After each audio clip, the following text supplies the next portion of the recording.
Hello friends, welcome back to our channel Safar UPSC. Thumbnail और title देखकर बहुत से लोग मुझे कमेंट सेक्शन में गालियां देने वाले हैं जो इस वीडियो को देखेंगे। उनके अकॉर्डिंग 2 मंथ में यूपीएससी प्रीलिम्स क्वालिफाई करना पॉसिबल ही नहीं है। But my answer is, of course it is incredibly hard, but it doesn't mean that it is impossible. Of course it is possible if you follow the right strategy, and if you have a disciplined timetable, disciplined routine, and you determined to achieve your daily target, then it is possible you can qualify UPSC prelims in 2 months. So without wasting time, let's start. अभी जो 2 महीने का time बचा UPSC prelims में, इस time पे ना बहुत से स्टूडेंट्स ऐसे होंगे कि जस्ट मतलब कुछ डाउट है प्रिपरेशन को लेके कि भाई एग्ज़ाम क्वालिफाई नहीं हो पाएगा, या मतलब टेस्ट में मार्क्स अच्छे नहीं आ रहे हैं, या डीमोटिवेट है, थोड़ा कॉन्फिडेंस लूज़ हो रहा है, तो वो लोग सोच रहे हैं कि एग्ज़ाम को स्किप करने का।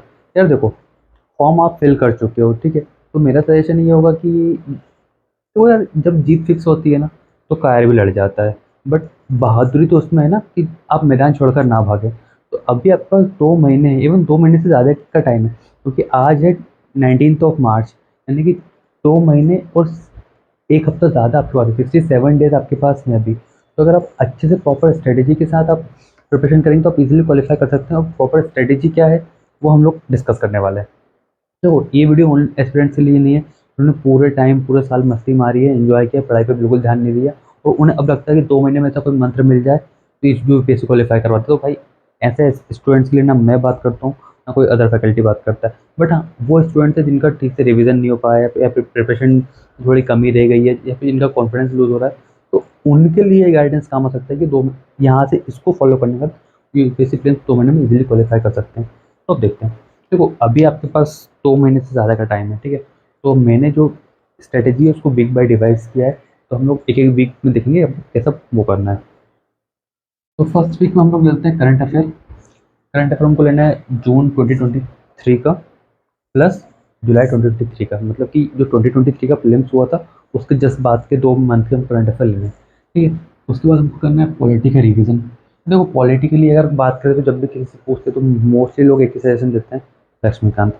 वो लक्ष्मीकांत प्रीलिम्स के लिए वाकई हेल्पफुल है, मतलब मेंस के लिए तो मतलब आपसे कोटेशन में कम आएगा लक्ष्मीकांत, बाकी मेंस के लिए इतना हेल्पफुल नहीं है। बट प्रीलिम्स के लिए लक्ष्मीकांत आपको पूरा हेल्प करेगा। तो आपको क्वालिटी का रिवीजन करना है। आप तो आपने जो लक्ष्मीकांत के नोट्स बनाए होंगे या फिर हाईलाइट किए होंगे, आप जो आपके कोचिंग के नोट्स होंगे, आप उससे रिवीजन कर सकते हैं। उसका आता है कंपाइलेशन, ठीक है। तो करंट अफेयर कंपाइलेशन हो गया, या फिर जो PT 365 हो गया, तो इसके लिए मैंने अलग से वीडियो बनाया है कि इसको आप कैसे पढ़ना है, कैसे कवर करना है कम से कम टाइम में, तो आप जाकर वो देख सकते हैं, ठीक है। लिंक मैं डिस्क्रिप्शन में दे दूंगा आपको।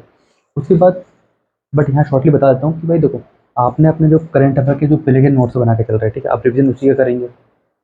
उसके बाद अपने उन नोट्स को, या आप जिस मैगज़ीन से आप पढ़ रहे हैं, जिससे आपने नोट्स बनाए, उन नोट्स को और अपने जो कंपाइलेशन है, उनको कंपेयर कीजिए। तो जो एक्स्ट्रा पॉइंट्स आपको कंपाइलेशन में मिलेंगे, वही आपको इस कंपाइलेशन में PT 365 से पढ़ना है। उसके अलावा पूरा स्किप कर देना, क्योंकि उसके अलावा तो पूरे जो आपके जो नोट्स है उसमें आपको मिल जाएगा ना, आपको अपने नोट्स से रिवाइज़ करना है, ठीक है।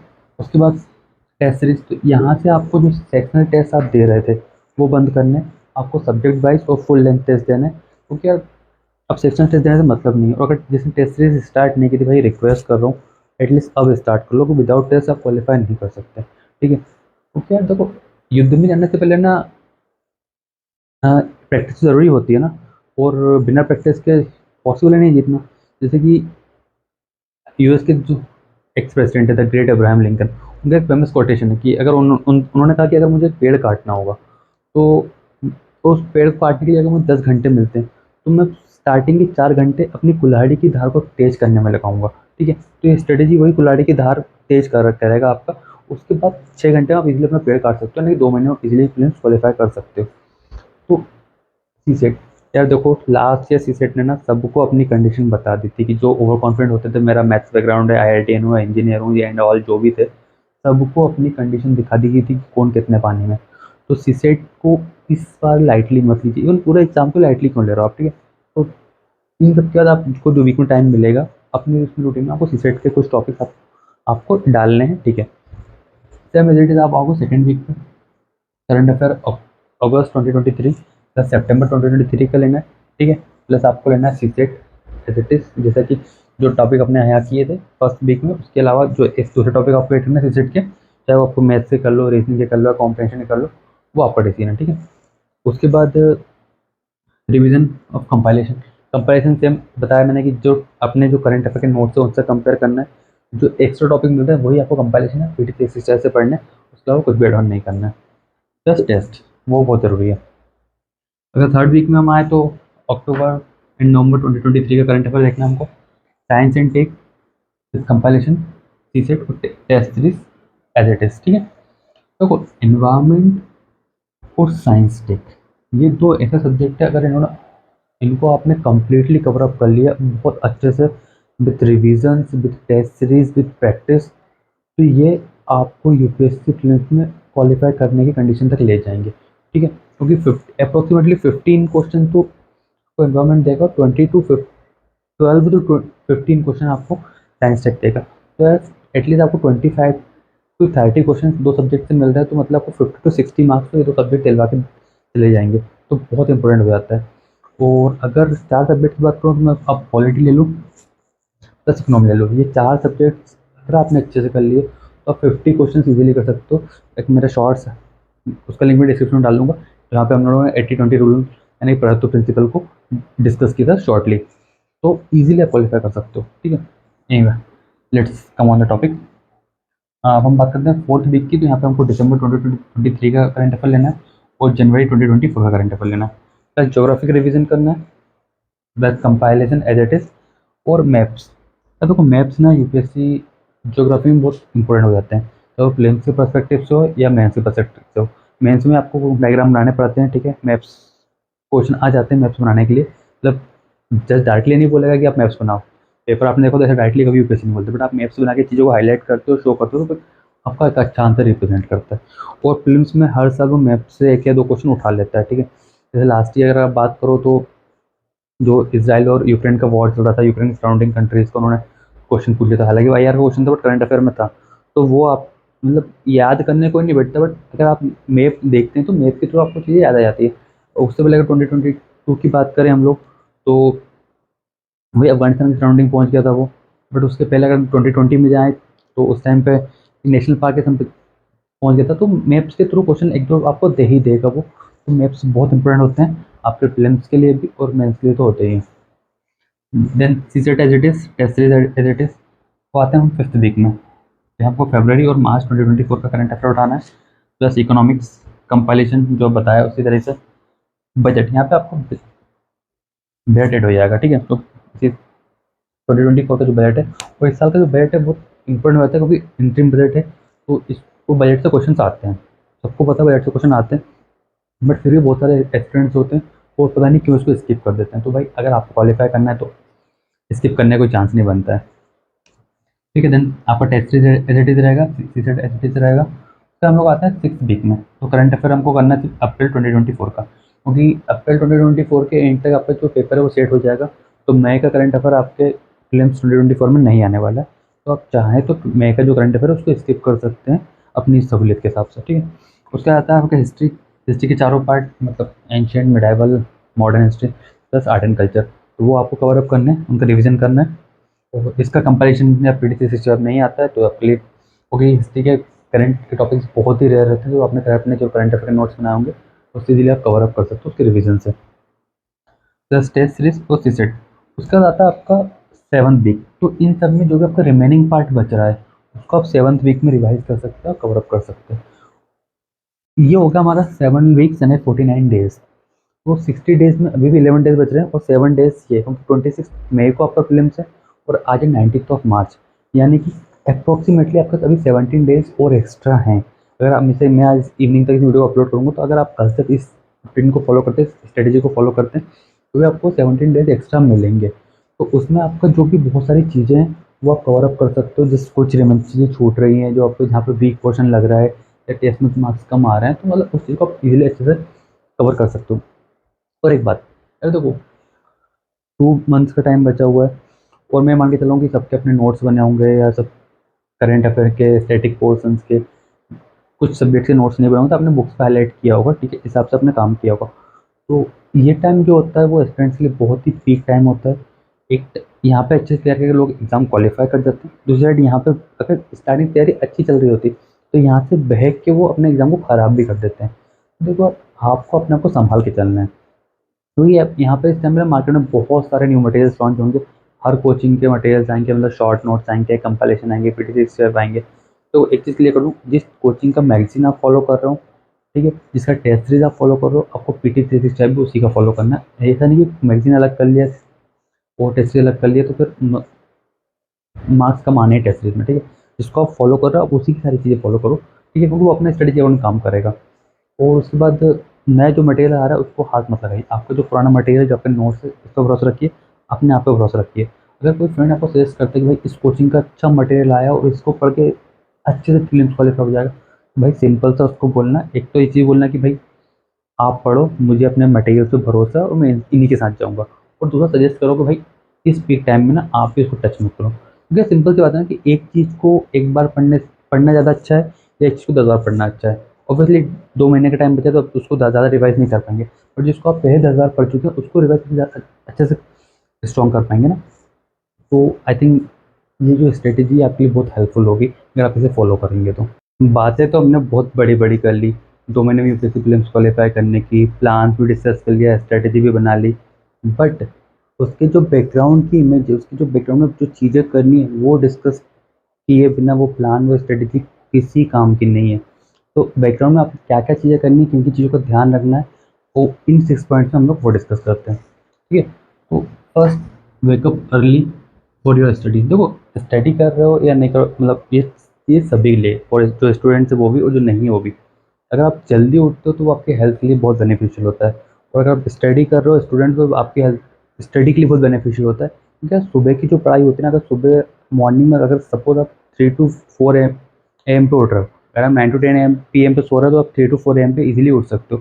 तो उस टाइम उठ रहे हो ना, तो उसके बाद जो 3-4 घंटे का जो टाइम होता है, बहुत शानदार पढ़ाई होती है। इतनी उस पढ़ाई को आप पूरे दिन की पढ़ाई से भी कंपेयर करोगे ना, तो 3 से 4 घंटे आपके पूरे दिन की पढ़ाई से भी बेस्ट होते हैं। ठीक है?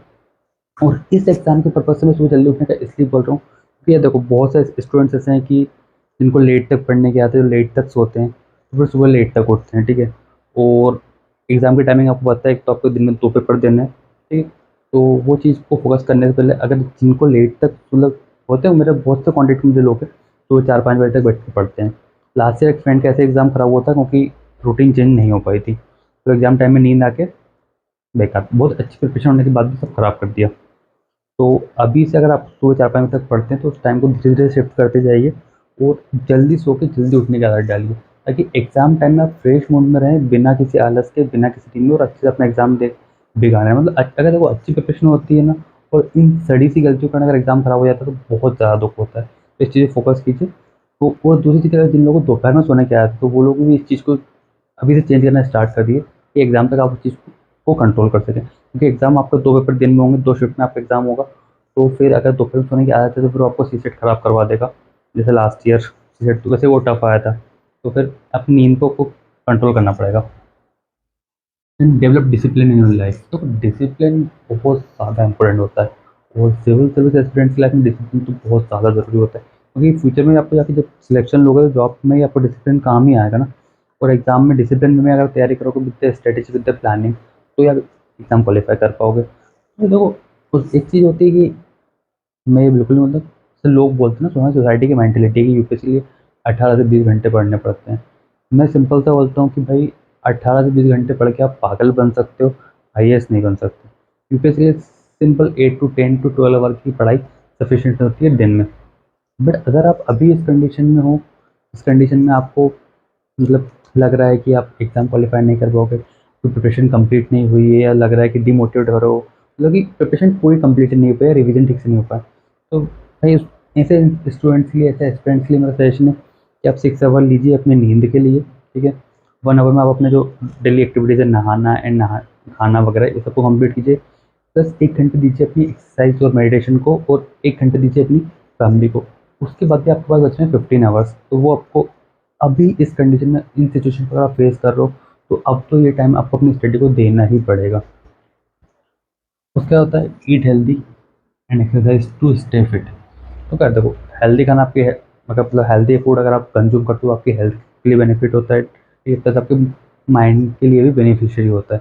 और अभी समर टाइम स्टार्ट हो चुका है और एग्ज़ाम आपका मई एंड में, तो भाई समर तो अपने पीक पर रहेगा। तो अगर आप हैवी फूड खाते हो तो वो आपको लेज़ी बना देता है। मतलब अगर आपको अप्रैल का मंथ पूरा पढ़ना है, मई के मंथ पूरा पढ़ना है, मई 26 ऑफ मई को एग्ज़ाम है, तो मतलब होता है ना कि आप हैवी फूड खा रहे हो या जंक फूड, फास्ट फूड खा रहे हो, उसका बहुत ज़्यादा खाना अगर कंज़्यूम कर लिया उसका आलस आ जाता है, ठीक है?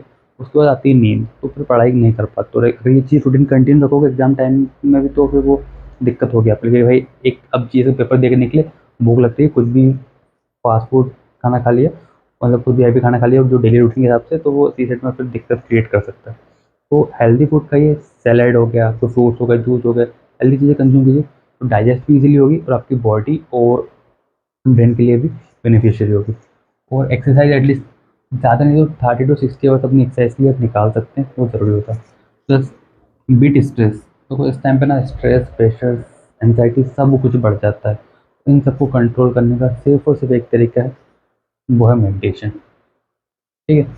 तो आप मेडिटेशन एंड योगा का मतलब योगा या अपनी एक्सरसाइज जो भी आप वर्कआउट कर रहे हैं वो कर सकते हैं। बट मेडिटेशन तो आपको करना ही है, ये आपको कूल और काम रखेगा और आपकी स्ट्रेस और आपकी एंग्जाइटी को आप पे हावी नहीं होने देगा। Stay positive. अरे देखो कंडीशन कोई भी हो, मतलब पॉजिटिव रहना है, ठीक है? अगर आपकी कंडीशन में मतलब लग रहा है कि क्वालीफाई नहीं हो पाएगा, आप लोट आपने फॉर्म फिल कर दिया, एग्ज़ाम दोगे, तो पॉजिटिव रहो ना। मतलब पॉजिटिव, अभी आपका 2 मंथ है, अपनी अप्रोच को पॉजिटिव रखो और प्रिपरेशन में कोई कमी मत छोड़ो, आप एग्ज़ाम ईज़िली क्वालीफाई कर लोगे। बट आप सोच रहे हो कि यार नहीं होगा, नहीं होगा, फुल टाइम यही माइंड में चल रहा है और पढ़ रहे हो, ये माइंड में चल रहा है नहीं होगा, तो उस पढ़ाई पे भी ध्यान नहीं जा रहा है, पूरे 2 महीने खराब हो जाएँगे, एग्ज़ाम क्वालीफाई नहीं हो पाएगा। इसलिए पॉजिटिव अप्रोच रखिए, अपने माइंडसेट को पॉजिटिव बना कर रखिए। और एक चीज़ होती है भाई, पॉजिटिव रहने में ना, पॉजिटिव सोचने में पैसे नहीं लगते, पर नेगेटिव सोचने में पैसे लगते हैं। वो कैसे? अब आप नेगेटिव सोचोगे, बहुत सारी डिजीज़ जैसे लाइक ब्लड प्रेशर या डायबिटीज़ या इन सब के शिकार हो सकते हैं, ठीक है? और नहीं तो फिर एंग्जाइटी और स्ट्रेस में आप बीमार भी हो सकते हैं, ठीक है? तो अगर बीमार होगा तो पैसे तो लगने हैं, तो भाई पॉजिटिव रहने में पैसे नहीं लगते हैं।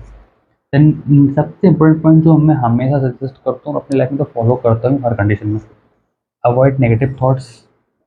तो ये तो पॉजिटिव रह के आपको समझ में आ जाएगा, बट सबसे इम्पोर्टेंट ये नेगेटिव पीपल्स।